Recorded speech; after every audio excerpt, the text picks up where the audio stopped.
من دیگه نمیتونم با پسرامم حرف بزنم.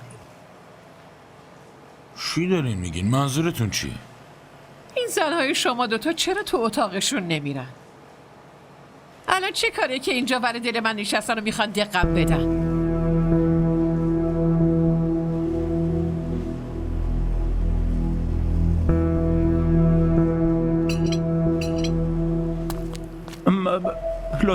لطفاً زن داداش شما لطفاً وایستین. لطفاً از اینجا نرین. میخوام حرف مهمی بهتون بزنم. اینا مگه چه کارن که بخوای حرف مهمی بهشون بزنی؟ عمه راست میگه. وقتی ایشون باشن دیگه به ما نیازی نیست. بریم. نخیر زن داداش لطفاً. راستش حرفی که میخوام بزنم لازمه که همتون اینجا حضور داشته باشین. لطفاً بشینین. خواهش میکنم.